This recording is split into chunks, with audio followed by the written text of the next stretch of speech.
হুঁশিয়ার, খবরদার, ডাকাতে মুলক, শেরে আজম, শাহেনশাহ, ভাঙাচোরা রাজ্যের নবাব জনাব মাসুদুল্লাহ দরবারে হাজির।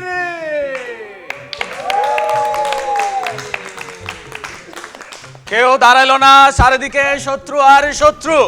শুনলাম হাসির রাজ্যের রাজা সাইফুদ্দৌলা এবং মহারাজা ইয়াকুবুদ্দৌলা আমার রাজ্য আক্রমণ করছে। এই বিপদে কে মোরে ভরসা দিবে, কে মোরে আশা দিবে? আশা তোমারে ভালোবাসা, আশা তোমারে ভালোবাসা।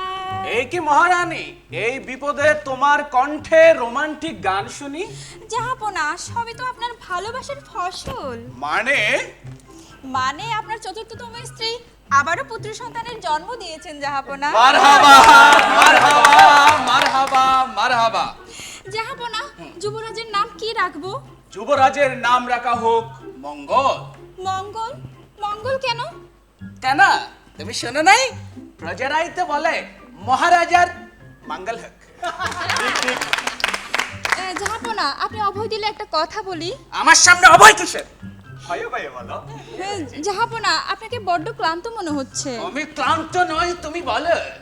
আপনাকে বড্ড বেশি ক্লান্ত মনে হচ্ছে জাহাপনা। বললাম তো আমি ক্লান্ত নই, তুমি বলো। তুমি কি বলবে না কানের নিচে চটকানা মারবো?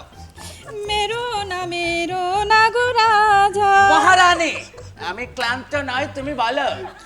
জাহাপনা, আপনার একাদশতম স্ত্রী আপনাকে অন্তর্মহলে ডাকছেন। গিয়ে বলো আমি ক্লান্ত। জাহাপনা, আমি আপনার প্রথম স্ত্রী, এই রাজ্যের মহারানী। তবুও আপনি কেন এতগুলো বিয়ে করলেন? আমার ভালোবাসার সাথে এত বড় প্রতারণা কেন করলেন আপনি? মহারানী, তুমিও ধোয়া তুলসী পাতা নও। আমার গোপন খবর আছে, আমি ছাড়া অনেকের সাথে তোমার প্রণয়। তুমি একে একে তাদের নাম বলো, আমি আমার ধারালো তরবারি দিয়ে তাদের চিরচ্ছেদ করবা। থাক, বাদ দিন জাহাপনা, এতজনের সাথে আপনি পেরে উঠবেন না। না না না না না। হ্যাঁ হ্যাঁ হ্যাঁ হ্যাঁ। আমার সাথে এত বড় প্রতারণা? জাহাপনা, এসব পুরনো কথা বাদ দিন, চলুন আমরা নতুন করে আবার শুরু করি। এই কি মহারানী, প্রাসাদের এদিকে কি যেন একটা গন্ডগোল হচ্ছে।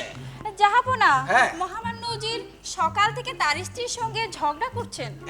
বলো কি? হ্যাঁ, বিশ্বাস না হলে আপনি একবার গিয়ে দেখে আসুন। তুমি কি পাগল হয়েছে মহারানী?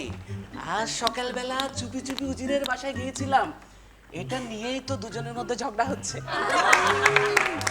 জাহাপনা, কিসের জন্য শব্দ আসছে মনে হচ্ছে? আমার মনে হয় হাসির রাজ্যের রাজা সাইফুদ্দৌলা এবং ইয়াকুবুদ্দৌলা আমার রাজ্য আক্রমণ করছে। জাহাপনা, তাহলে আপনার বাহাদুরি তাদের সামনে গিয়ে আপনি দেখেন। তুমি কি পাগল হয়েছে মহারানী? আমি একবার তাদেরকে আমার বাহাদুরি দেখাইতে গিয়েছিলাম, তারা আমার বাহাদুরি পিটাইয়া লাল করে দিছে। তাহলে এখন উপায় জাহাপনা? মহারানী, আমি আমার জীবনের সর্বশেষ এবং কঠিন সিদ্ধান্ত নিয়ে ফেলেছি।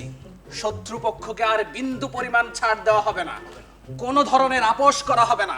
আমার যত লোক লস্কর, সৈন্য, সামন্ত, হাতি ঘোড়া নিয়ে গাধার মতো করে, মহারাজ, এটা গাধা নয়, ওটা বাঘ। দুঃখ, বাঘের মতো করে নবাব সাইফুদ্দৌলা এবং ইয়াকুবুদ্দৌলার সামনে সিংহের মতো গর্জন করে বলবো, মহারাজা মহারাজা, আপনারা আমাদের ক্ষমা করুন।